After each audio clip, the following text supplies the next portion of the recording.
অনেক বড় এক কোম্পানি হঠাৎ করে ব্যবসায় লোকসান করে বসল।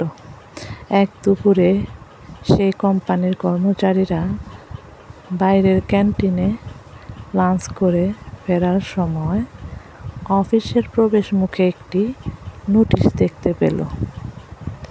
নোটিশে লেখা ছিল, আমাদের কোম্পানির লোকসানের জন্য যে ব্যক্তিটি দায়ী সে গতকাল মারা গেছে। সেমিনার রুমে একটি কফিনে তার লাশ রাখা হয়েছে। যে কেউ তা দেখতে চাইলে আমন্ত্রিত।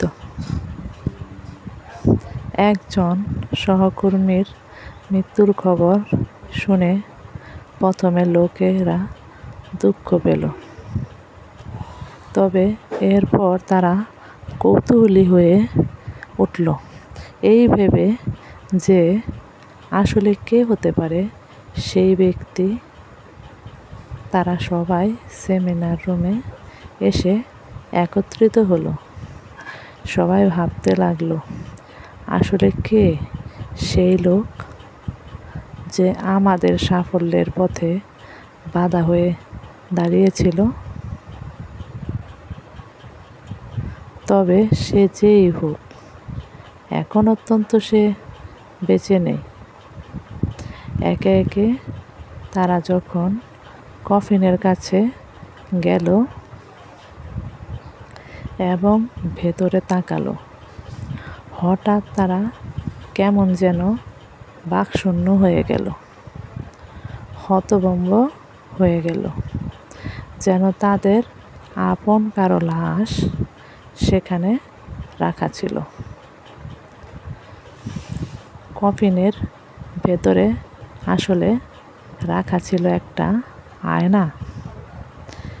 যেই ভেতরে তাকিয়েছিল সে তার নিজের চেহারাই দেখতে পাচ্ছিল। আয়নার একপাশে একটা কাগজে লেখা ছিল, তোমার সাফল্যের পথে বাধা দিতে সক্ষম শুধু একমাত্র একজনই আছে গোটা পৃথিবীতে, আর সে হচ্ছে তুমি নিজে।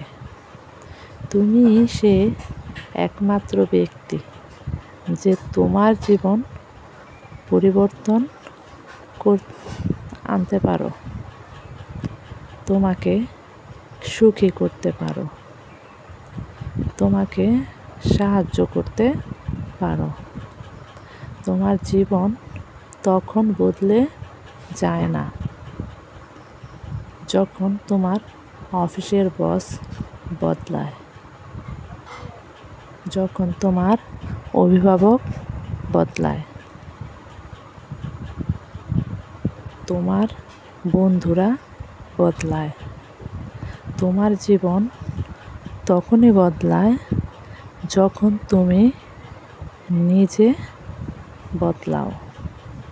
তোমার সক্ষমতা সম্পর্কে তোমার নিজের বিশ্বাসের সীমাটা যখন তুমি অতিক্রম করতে পারো, শুধু তখনই তোমার জীবন বদলায়। পূরণ হয় জীবনের লক্ষ্যগুলো। নিজের আলোয় আলোকিত করো চারপাশ। এই গল্পটি যদি কারো ভালো লেগে থাকে, প্লিজ আমার চ্যানেলটিকে সাবস্ক্রাইব করে একটা লাইক এবং একটা শেয়ার দিয়ে আমার পাশে থাকবেন। প্লিজ বন্ধুরা, দেশ এবং দেশের বাইরে থেকে যারা আমার এই গল্পটি পড়ছেন তাদের সকলের কাছে অনুরোধ রইল, আমার চ্যানেলটাকে সাবস্ক্রাইব করে দিবেন প্লিজ।